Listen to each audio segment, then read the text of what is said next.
आदरणीय दर्शकबिन नमस्कार। न्यूज एन्ड भ्यूजमा यहाँलाई हार्दिक स्वागत छ। म विक्रम श्रेष्ठ। दर्शकबिन, लामो समयदेखि नेपाल कम्युनिस्ट पार्टीका उपाध्यक्ष वामदेव गौतमको विषयमा चर्चा परिचर्चाहरू भइरहेको छ। सकारात्मक चर्चा भन्दा पनि आलोचना उहाँको विषयमा बढी भइराखेको छ। जसरी हुन्छ सांसद बन्ने उहाँको ध्येय पुरा भएको छ। राष्ट्रिय सभाको सदस्यको लागि अथवा राष्ट्रिय सभाको सांसदको लागि उहाँको दौडधुप सम्भवतः उहाँको सफलता सँगसँगै पुरा भएको छ अथवा उहाँ सफल हुनुभएको छ। अब सांसदपछि उहाँ अब मन्त्री बन्ने लाइनमा त्यो महत्त्वाकांक्षासहित अगाडि बढ्नु भएको छ भनेर चर्चाहरू राजनैतिक वृत्तमा निकै गजबसँग भइराखेको छ।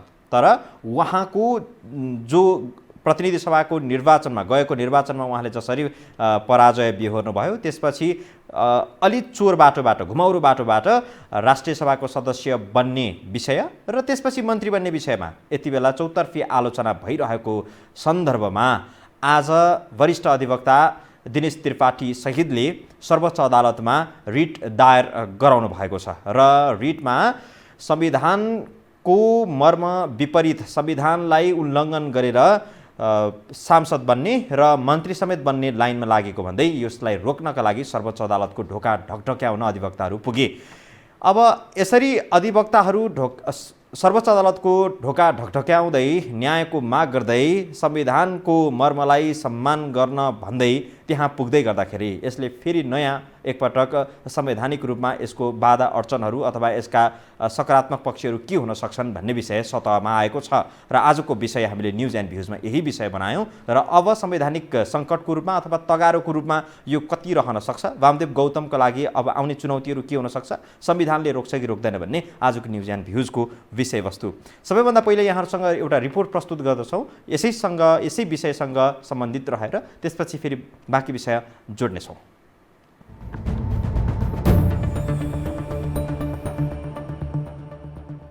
नेपाल कम्युनिस्ट पार्टी नेकपाका उपाध्यक्ष वामदेव गौतम राष्ट्रिय सभाको सदस्य भइसकेका छन्। नेकपा सचिवालयको बैठकले सिफारिस गरेर मन्त्री परिषदले समेत राष्ट्रपति समक्ष सिफारिस गरेपछि राष्ट्रपति कार्यालयले नेता वामदेव गौतमका लागि राष्ट्रिय सभामा जाने बाटो फुकाइदिएको हो।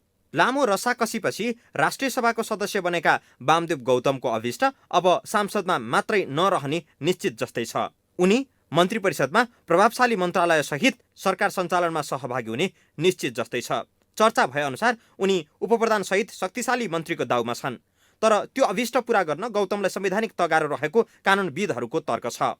संविधानको धारा 78 को 4 लाई हेर्दा नेता गौतमलाई मन्त्री बनाउन नमिले पनि धारा 75 ले राष्ट्रिय सभा सदस्यलाई मन्त्री बन्न नरोकेको विज्ञहरू बताउँछन्। त्यसो त उनी सांसद भइसकेका छन्। तर एकपटक चुनाव हारेका व्यक्ति अर्को बाटोबाट सदनमा जाँदा नैतिक प्रश्न भने खडा हुने विज्ञहरू बताउँछन्।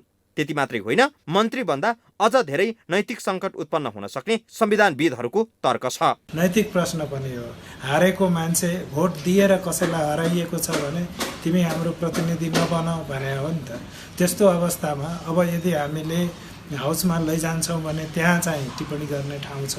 अब त्यो टिप्पणी एउटा नैतिक प्रकारको राजनीतिक प्रकारको अब संविधानले छेकेको छैन। तर नछेके पनि एउटा मूल्य मान्यताका कुराहरू त संविधानमा लेखिएकै छन् भनेर बुझ्नुपर्ने हुन्छ।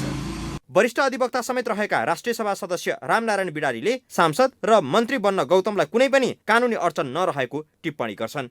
अब मनोनयन भएर आउने र मनोनयन भइसकेका वा निर्वाचित भइसकेका जोसुकै व्यक्ति राष्ट्रिय सभाको सदस्यहरू मन्त्री हुन सक्छन्। त्यसो भएको हुनाले संविधानले यसलाई बाधा गर्दैन, संविधान यसको बाधक छैन। संविधान त मन्त्री बन्नको लागि संघीय संसदको सदस्य हुनुपर्छ भने अर्कोतर्फ धारा 78 को 1 बमोजिम संसदको सदस्य नभए पनि मन्त्री बन्न पाउने व्यवस्था छ। तर मन्त्री बनेको व्यक्तिले 6 महिनाभित्र संसदको सदस्यता प्राप्त गर्नुपर्ने नियम छ। त्यस्तै संविधानको धारा 78 को 4 मा प्रतिनिधि सभामा हारेका व्यक्तिले उक्त कार्यकालमा मन्त्री बन्न नपाउने प्रावधान पनि उल्लेख गरेको छ। संविधानमै उल्लेख भएको विषयलाई मिचेर जनमतको अपमान गर्दै गौतमलाई मन्त्री दिनु निन्दनीय हुने अर्का अधिवक्ता त्रिपाठीको तर्क छ। वरिष्ठ अधिवक्ता त्रिपाठीले त सर्वोच्च अदालतमा वामदेव गौतम विरुद्ध रिट नै दर्ता गराएका छन्। उक्त रिटको आगामी 7 गते अर्थात् बुधबार सर्वोच्च अदालतले सुनवाई गर्ने मिति तोकेको छ। यो अहिले चाहिँ के छ नि, उहाँ तत्काल यो जुन कायम रहेको प्रतिनिधि सभा छ त्यसैको चुनाव उहाँले लड्नु हो। होइन, यही कार्यकालमा लड्नुभयो नि, अर्को कार्यकाल पाउनुहुन्छ, अर्को यो 5 वर्ष बितिसकेपछि अर्को प्रतिनिधि सभा आउला, उहाँले चुनाव लड्नु भएन र चुनावमा पराजित पनि हुनु भएन भने पाउनुहुन्छ। तर यो कार्यकालको बारेमा चाहिँ संविधानले नै स्पष्ट रूपमा के बोल्यो भने कि यो कार्यकालभित्र जे कुरा लेखे पनि, जुनसुकै कुरा, अगाडिको कुराले निरस्त गरिदियो 4ले, संसदको त्यो कार्यकालभित्र प्रतिनिधि सभाको निर्वाचनमा पराजित भएको व्यक्ति त्यो कार्यकालभित्र मन्त्री बन्नलाई योग्य हुने छैन भनेको। यदि संविधानको मकसद त्यो भएको भए संविधानले यो भन्न सक्थ्यो, तर राष्ट्रिय सभाको सदस्य भइसकेकाहरूको हकमा यो प्रावधान लाग्यो, कुनै एक्सेप्सन क्लज छ, कुनै एक्सेप्सन क्लज राख्न सक्थ्यो नि, बुझ्नु भएन? जब संविधानले क्लियरली त्यो बोल्यो योग्य हुने छैन, त्यहाँ संविधानले यदि यो लेखेको भए कि तर सोही कार्यकालभित्र पुनः यदि चाहिँ राष्ट्रिय सभाको सदस्य भएको छ भने चाहिँ मन्त्री बन्न सक्नेछ भनेर लेखा भए उहाँको लागि बाटो हुन्थ्यो। जनताबाट पराजित व्यक्तिलाई चोर बाटोको प्रयोग गरेर संसदमा ल्याइनु अनि मन्त्री बनाइनु कानुनको दृष्टिकोणबाट मात्रै नभई नैतिक दृष्टिकोणले पनि निन्दनीय रहेको भन्दै सर्वसाधारणको आक्रोश छ। तथापि जनमतमा पराजय बिहोरेर पनि गौतमले सांसद बन्ने अभिष्ट पनि पूरा गरिसकेका छन्। अब मन्त्री हुने उनको अभिष्ट पनि पूरा हुन्छ कि हुँदैन त्यो हेर्न बाँकी छ।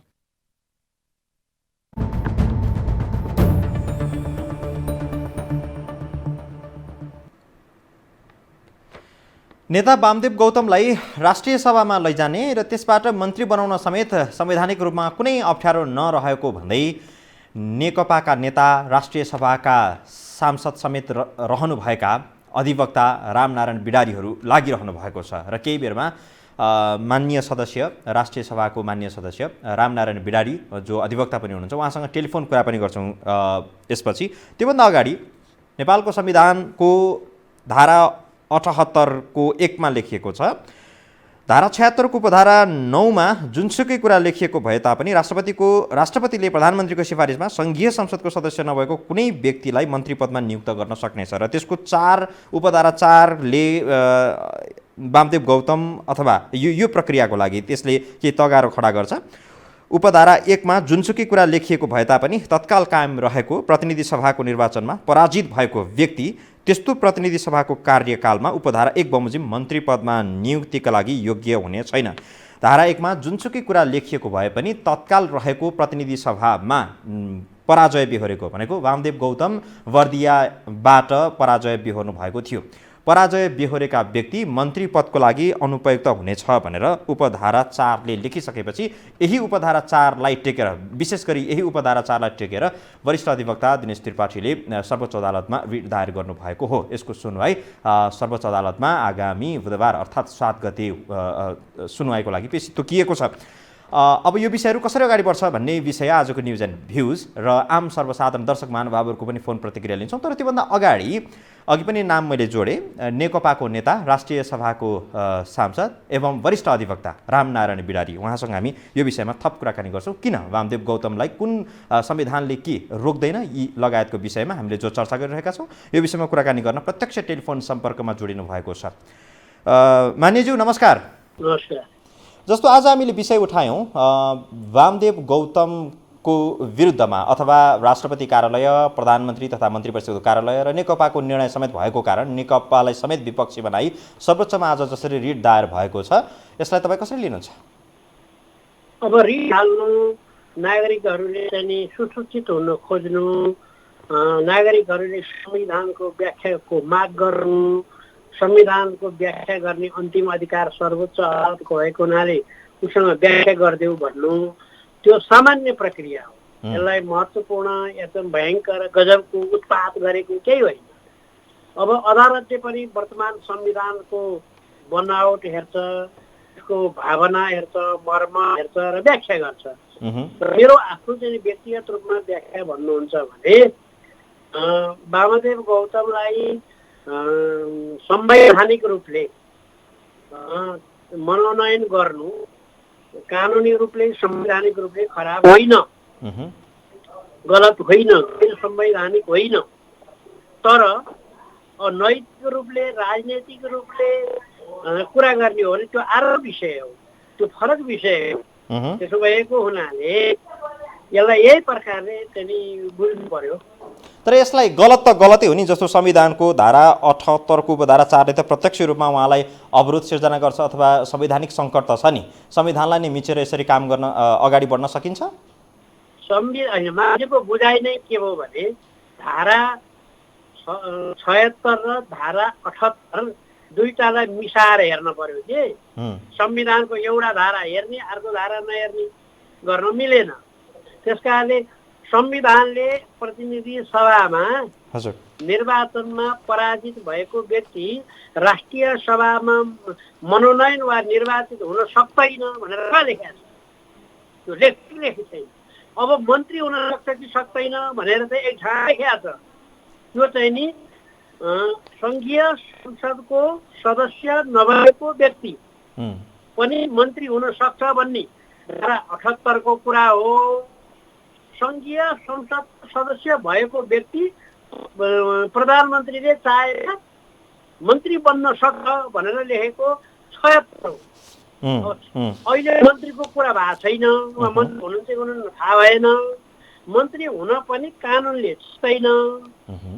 अब जहाँसम्म चाहिँ नि 76 र 78 को कुरालाई चाहिँ बेग्ला बेग्लै राखेर जुन व्याख्या गर्ने काम भएको छ त्यो वकिलको काम हो। पक्ष विपक्षमा लागेर बहस गर्ने कुरा हो।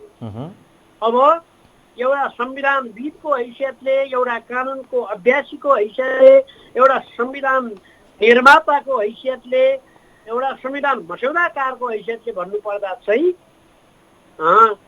ल्याउन संविधानले नमिल्ने होइन।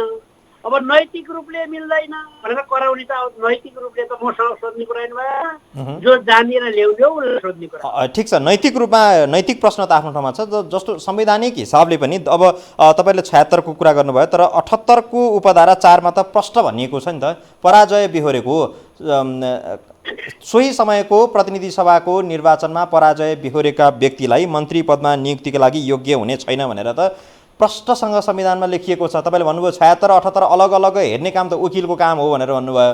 जनताले हेर्ने पनि त्यसैलाई होला। संवैधानिक एउटा पद्धति जो छ न्यायको सिद्धान्त अनुसार त्यसलाई त इन्कार गर्न सकिन्न नि।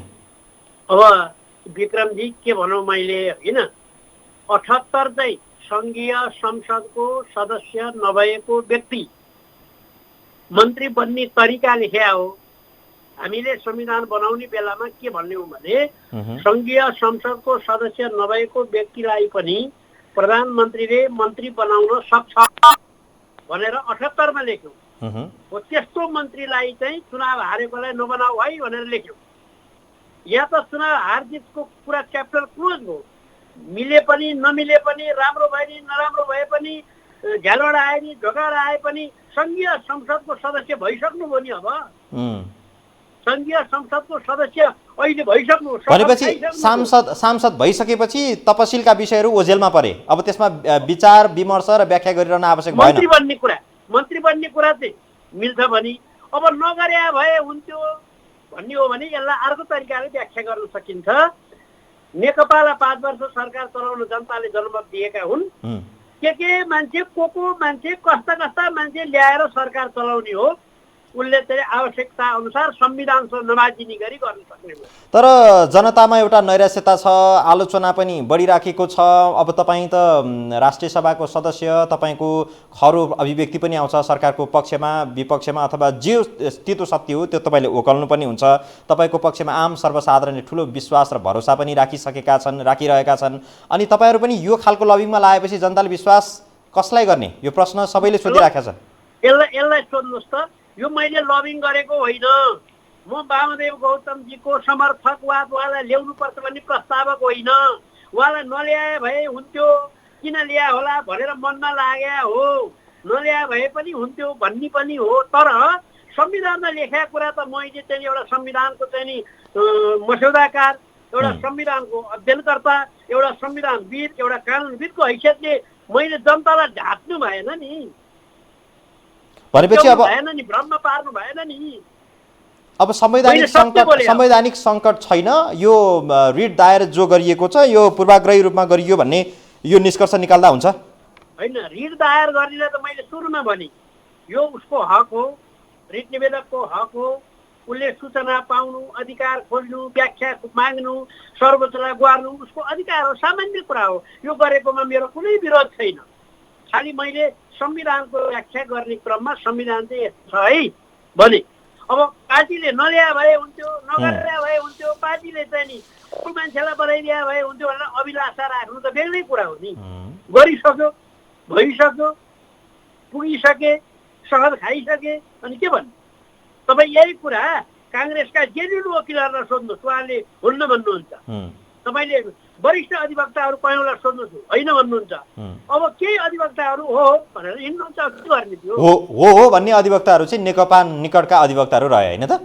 होइन, त्यो सन्दर्भ मैले काङ्ग्रेसकै भने काङ्ग्रेसको एउटा वकिललाई सोध्नुहोस्, वरिष्ठ अधिवक्तालाई, कुनै वकिललाई वरिष्ठलाई, उनले हुँदैन भन्दैन। हस्, रामनारायण बिडारीज्यू यहाँलाई धेरै धेरै धन्यवाद सम्पर्कमा जोडिदिनु भयो। मेरो पनि धन्यवाद। हस्, धेरै धेरै धन्यवाद। उहाँ हुनुहुन्थ्यो रामनारायण बिडारी, उहाँ अधिवक्ता पनि हुनुहुन्छ र राष्ट्रिय सभाको सदस्य पनि हुनुहुन्छ, नेकपाको नेता पनि हुनुहुन्छ। उहाँसँग यो वामदेव गौतमको विषयमा जो जोडिएको छ र सर्वोच्च अदालतमा आज दायर भएको छ, यो विषयमा केन्द्रित रहेर कुराकानी गरौँ र आम दर्शक महानुभावहरूको पनि फोन प्रतिक्रिया हामी लिनेछौँ। लाइभ यहाँहरूसँग उपस्थित हुँदै गर्दाखेरि टेलिभिजन स्क्रिनमा हामी एउटा हाम्रो ल्यान्डलाइन फोन जो रहेको छ यो यहाँहरूसँग प्रस्तुत गर्न चाहन्छौँ। त्यसपछि आम दर्शक महानुभावहरूको फोन प्रतिक्रिया पनि लिउँ। सरसर्ती हेर्दाखेरि एकजना व्यक्ति विशेषको लागि अथवा वामदेव गौतमकै लागि मात्रै किन यति धेरै लागिराखेको छ भन्ने धेरैको प्रश्न पनि हुनसक्छ, तर विषय त्यतातिर होइन, विषय पद्धति र थितिको हो। हामीले थितिलाई बेथितिको रूपमा विकास गर्दै लग्यौँ भने भोलि यसका नजिरहरूले अरू थुप्रै यस्ता खालका संवैधानिक सङ्कट निम्त्याउने खालको जनताको मत अभिमत र जनमतलाई अपमानित हुने किसिमका निर्णयहरू राजनीतिक वृत्तमा राजनीतिक शक्ति र पहुँचको भरमा प्रयोग हुन थाल्यो भने त्यसले मुलुकलाई कतातिर लैजान्छ, सुशासन भन्ने चिज कहाँ रहन्छ भन्ने प्रश्न यति बेला उठिरहेको छ र जनमतलाई कदर नगर्ने परिपाटी पनि विकास हुँदै जाने हो कि भन्ने यो प्रश्न त अब गजबसँग उठिसकेको छ। किनकि प्रत्यक्ष निर्वाचनमा पराजय बेहोरेका एकजना व्यक्ति सांसद हुँदै मन्त्रीसम्म बन्न सक्छन् भने भोलि निर्वाचनको अथवा मतदानको अर्थ के, मतदान केका लागि गर्ने भन्ने आम जनमानसमा यो प्रश्न उब्जिनु स्वाभाविक पनि हो। सम्पर्कमा कोही जोडिनु भयो। नमस्कार। नमस्कार, हामी न्युज एन्ड भ्युजमा छौँ। नमस्कार। नमस्ते। शुभ नाम? केपी चौधरी। हजुर चौधरीजी, छोटोमा भन्नुहोला, यहाँले आफ्नो भनाइ राख्न सक्नुहुन्छ। टेलिभिजनको भोल्युमलाई म्युट गरिदिनु होला कृपया। त्यसपछि हजुर, म चाहिँ कैलालीबाट हो, केपी चौधरी। हजुर, यो राष्ट्रिय सभाको जुन हाम्रो यो वामदेवजीलाई जुन बनाउनु भयो नि अहिलेको नेकपाको सरकारले, यो चुनाव यो के अरे बेला बेलामा यो जुन गराउनुहुन्छ यो नौटङ्गी किन गर्नु पर्यो? माधव नेपालजीलाई पनि उहाँले प्रधानमन्त्री बनाएकै यो बेला बेलामा अरूलाई पनि तपाईँको हारेको के अरे नेताहरूलाई बनाएको चुनावमा अर्बौं खर्बौं रुपियाँ किन बर्बाद गर्नु पर्यो? यो जनतालाई अपमान गर्ने चाहिँ किन गर्नु पर्यो? जनताको जब अपमानै गर्नु छ भनेपछि यो तपाईँको यो के अरे चुनावको नाटक गरेर देशको ढिकुटी किन सक्नु पर्यो? यस्ता पनि नैतिकताको राजनीति गर्नु पर्यो नि, नैतिकता पतनको राजनीति गर्ने होइन नि त। यो देश चलाउने मान्छेहरू यिनले थाहा छैन र यिनलाई। अहिले त तपाईँको कमसेकम यो मुलुकमा अहिले मुलुक चारैतिरबाट घेराबन्दीमा परेको छ, रोगको महामारी छ, भोकको महामारी छ, मानसिक रोगी जनता भइसकेको छ। त्यतातिर ध्यान नदिएर यो वामदेव गौतमको पछि लागेको छ।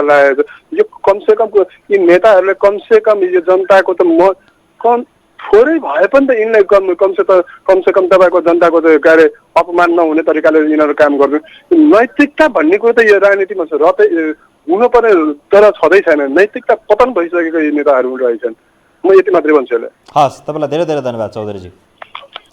न्युज एन्ड भ्युजमा छौँ लाइभ यहाँहरूसँग उपस्थित हुँदै गर्दाखेरि आजको विषय वामदेव गौतम जो नेपाल कम्युनिस्ट पार्टीको उपाध्यक्ष हुनुहुन्छ र पराजय बिहोर्नु भएका, गएको निर्वाचनमा पराजय बिहोर्नु भएका उहाँ अब राष्ट्रिय सभाको सदस्य पनि बनिसक्नु भएको छ, सांसद बनिसक्नु भएको छ, मान्य सदस्य भनेर अब उहाँलाई सम्बोधन गर्नुपर्ने समय आएको छ र अब उहाँ बिस्तारै राजनीतिक वृत्तमा चर्चा भएअनुसार र उहाँले जुन खालको अभिष्ट राख्नु भएको छ त्यसलाई समेत मध्यनजर गर्ने हो भने अब मन्त्री परिषद पुनर्गठन हुँदाखेरि उहाँ शक्तिशाली मन्त्रालयको समेत नेतृत्व लिने लाइनमा अथवा त्यो सुरमा त्यो अभिष्टको साथमा अगाडि बढ्नु भएको छ। अब यो परिस्थितिका बिचमा सर्वोच्च अदालतमा आज जुन किसिमले रिट दायर भएको छ यसको निर्णय गर्ने नेपाल कम्युनिस्ट पार्टी, त्यसपछि सिफारिस गर्ने प्रधानमन्त्री तथा मन्त्री परिषदको कार्यालय र यसको मनोनयन गर्ने राष्ट्रपतिको कार्यालय, यी तीनवटा निकायलाई अङ्गलाई विपक्षी बनाइएको छ। सम्पर्कमा फेरि कोही जोडिनु भयो। नमस्कार। नमस्कार विक्रम सर, म गङ्गा प्रसाद सर। हजुर गङ्गाजी भन्नुहोस्। दशामा यो पद नपाएको भाँड मैलो मचाउने, अब पद पायो भनेदेखि चुप लाग्ने, अब मन्त्री पद पनि खोज्ने। वास्तवमा लोकतान्त्रिक व्यवस्था भनेकै विधिको शासन, पारदर्शिता, नैतिकताको कुरा आउँछ। अब संविधान अनुसार पनि राष्ट्र सभाको गरिमा नै मिच्ने गरी वास्तवमा यो जुन भर्ती केन्द्र बनाएको छ यो पनि राम्रो भएन। यो सरसर्ती उहाँहरूको हेर्दाखेरि यो कानुनको क्षेत्र खोजेर यो भर्याङ बनाएर पद मिलिजुली बाँडेर खाने, यो संविधानलाई नै उहाँले छिटै नै आर्यघाटमा पुर्याउन नै खोज्नु भएको छ कि आम नागरिकको अभिमतलाई कुल्चेर यसरी मनपरी पद बाँड्ने र त्यस्ता विवादास्पद छविका मान्छेलाई नै भर्ने हो र देश लुटिनै रहने हो भने के हुन्छ? आम नेपाली नागरिकले पनि सोच्नुपर्छ होला। संविधान त के छ, उनीहरूको यो व्हाइट कलर क्रिमिनल्सको राज छ अहिले। त्यसले गर्दाखेरि अपराध भइ नै रहन्छ, नागरिक कराइ नै रहन्छन्। संविधानमा लेखिएका काल अक्षरले केही पनि त्यसलाई मान्यता दिएका छैनन्। त्यसैले मूल्य र मान्यताको राजनीति भनेको तिलामले दिए। नेकपा भनेकै अथवा राजनीति गर्ने भनेकै लुटी खाने एउटा संस्कार र संस्था रहेछ, यही बुझेँ मैले। हस् हस्, तपाईँलाई धेरै धेरै धन्यवाद गङ्गाजी।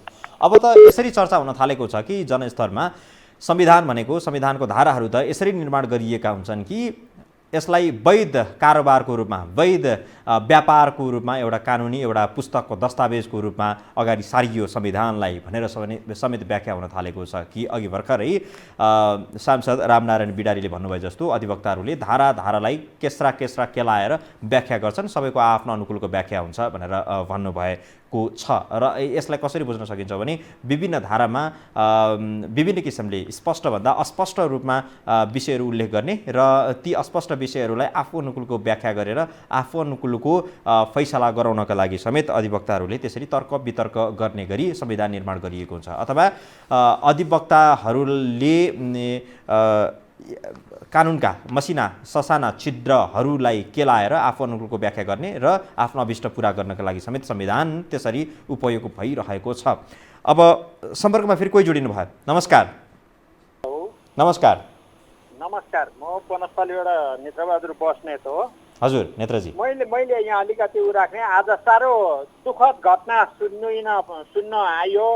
हाम्रो नाम्चे थामेका हाम्रा हिमालमा सगरमाथा चढेर संसारलाई चिनाउने पिता आङ्ग्रिता दाईको निधन भएको खबरले साह्रै म पीडित छु र उहाँको आत्माले चिर शान्ति पाओस् र उहाँका आफन्तजनलाई एउटा सहने शक्ति बुद्ध भगवानले उहाँहरूलाई सबैलाई, पशुपतिनाथले उहाँहरूलाई सहने शक्ति मिलोस्। हाम्रो संसारलाई चिनाउने हाम्रो एउटा चाहिँ हिमालका पुर्ख पितालाई हामीले गुमायौँ। त्यसले गर्दा मलाई अलिकति साह्रै दुःख लाग्यो र यो दुःखद घटनाको घडीमा उहाँहरूलाई सहने शक्ति मिलोस् भन्न चाहन्छु। र यसमा आउँदै नैतिकता मेन भनेको हरेक कुरामा मानिसमा नैतिकता हुन्छ। मैले अहिले अब हाम्रा कालो कोट लाउने बिडारीज्यूले भन्नुभयो पाउँछ भन्नुभयो, अब यहाँ त किन नपाउने भन्नुभयो। तपाईँको 5 जनाले 10 जनाले जित्यो भने 4-5 जनालाई त चुनावै नगरी जहाँ पुर्याउँदा पनि मिल्ने जस्तो कुरा गर्नुभयो उहाँले। अब यो नै हो भने आउँदा दिनमा 1 जनालाई चुनाव गराउने, सबैले ल्याएर भर्ती केन्द्र गरौँ न त।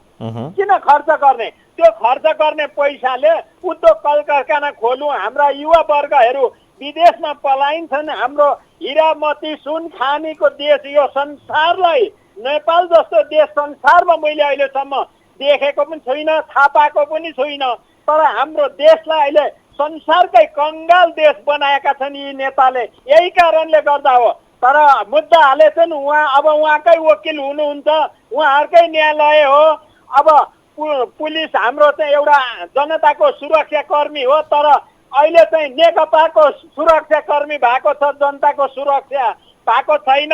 र रोल्पामा एउटा महिलालाई चाहिँ त्यहाँको वडा अध्यक्षले कुटेर टाउको फुटाएको पनि तपाईँको उसमा देखेँ। अब यस्तै जनतालाई टाउको फुटाउने बन्दुकका नालले टाउको फुटाउने भुँडी फुटाउने तपाईँहरूलाई बधाई छ। यस्तै गर्दै जानुहोस् कहिलेसम्म जनतालाई यस्तै दमन गरेर तपाईँहरू राष्ट्रको ढिकुटीमा झलिमली गरेर रजाइ गर्नुहुन्छ। एक दिन जनताले पनि आत्मघाती गर्ने दिन आउँछ है। यस्तै हो भने नेताजी हो तपाईँहरूले बेलैमा बुद्धि पुर्याउनुहोस्। म यही तपाईँहरूलाई शुभकामना दिन्छु। धन्यवाद। हस्, तपाईँलाई धेरै धेरै धन्यवाद। नेत्रजी हुनुहुन्थ्यो।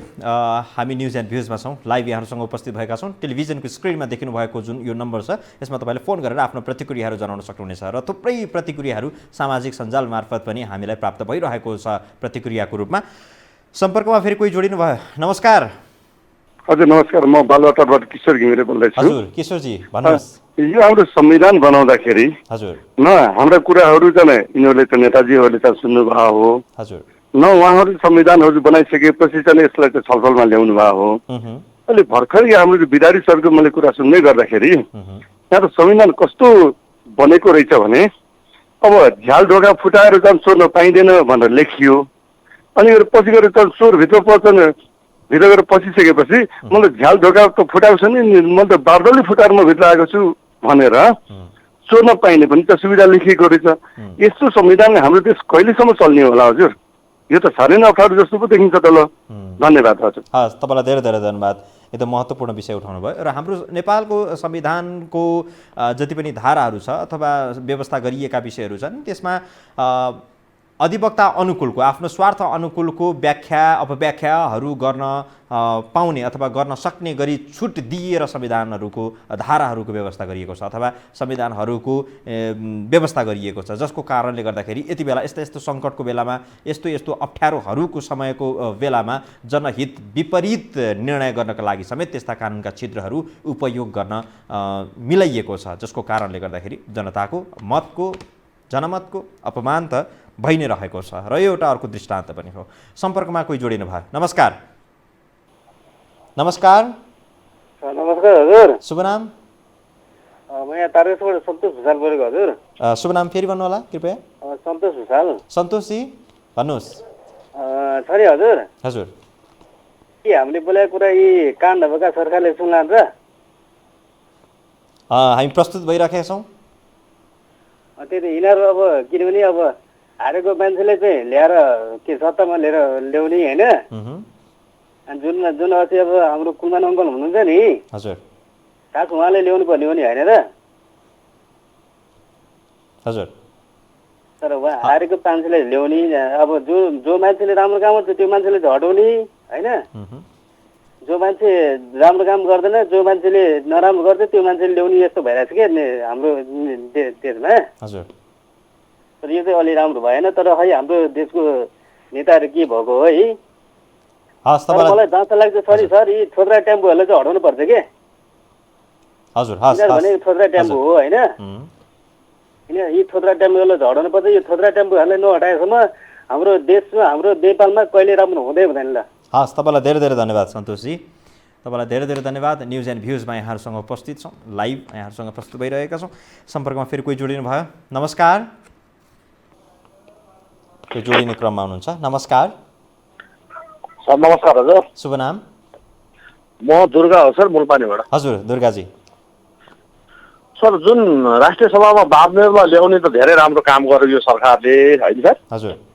किनभने 70 वर्षपछिको 2/3 कम्युनिस्टको एकदम बलियो सरकारले यो निर्णय चाहिँ बडा राम्रो गराए मानिन्छ। किनभने पहिला पनि उहाँ गृहमन्त्री हुँदाखेरि वामदेवजीले 2टा आइसिपीको सिस्टम राखिदिनु भएको थियो र उहाँ खेल ड्रेसमै पजेरोमा चढेर सुरक्षा गार्डसहित एयरपोर्टबाट सुन पास गर्नुहुन्थ्यो। त्यो कुरा माधव नेपाल कमरेडले टुडिखेलबाटै भाषणमा पनि भन्नुहुन्थ्यो।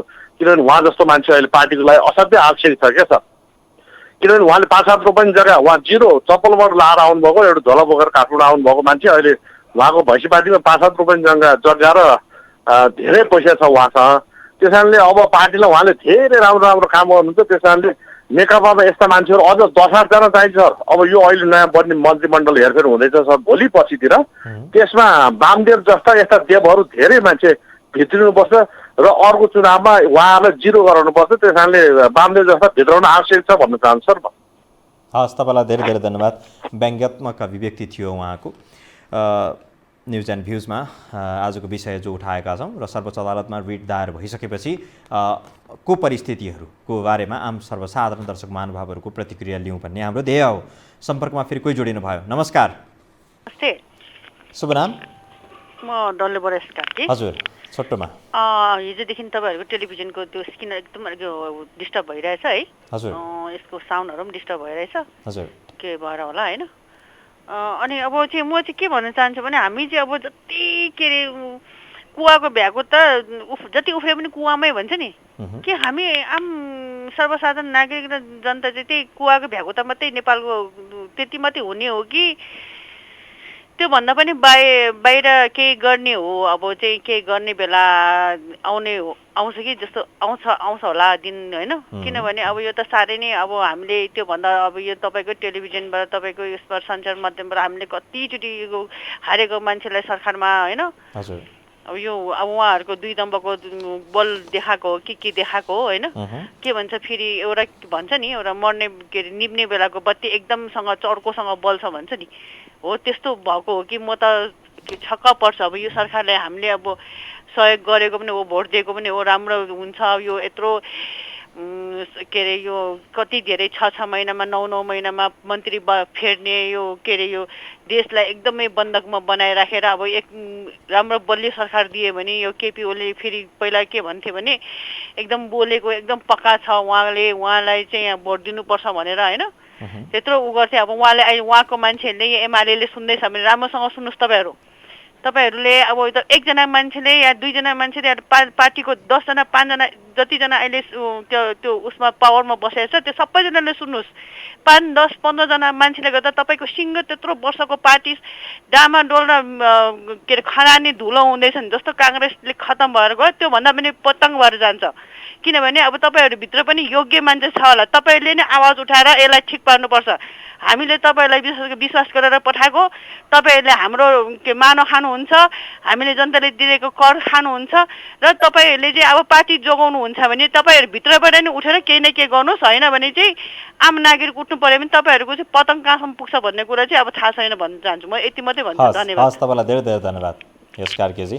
निकै आक्रोशित आवाज छ उहाँको आजको यो विषयमा र जनतामा एउटा नैराश्यता छ नै र आलोचनाहरूको बिचमा अथवा यो खालको निर्णय नगर भनेर सरकारलाई विभिन्न माध्यमबाट विशेष गरी सञ्चार माध्यमबाट आम सर्वसाधारणको यो साङ्केतिक दबावहरू आइरहँदाखेरि समेत जुन किसिमको निर्णय भएको छ र यो निर्णयबाट सर्वसाधारणले त्यति यसलाई खुसी मान्नु भएको छैन अथवा यसको आलोचनाहरू भइराखेको छ। यद्यपि यसबीचमा सर्वोच्च अदालतमा रिट दायर हुँदाखेरि समेत धेरैले यो रिट दायर जो भएको छ यसमा खुसी प्रकट गरेका छन् अथवा यो रिटको सुनवाईमा यसतर्फ फैसला होस् भन्ने समेत धेरैले शुभेच्छा राख्न थालेको पाइन्छ। आजलाई न्युज एन्ड भ्युज यति नै। दर्शकबिन समय सकिएको छ। भोलि हामी पुनः उपस्थित हुनेछौँ। आजलाई यो कार्यक्रमबाट मेरो इन्टायर टिमसहित म विक्रम श्रेष्ठ बिदा चाहन्छु। नमस्कार, शुभरात्रि।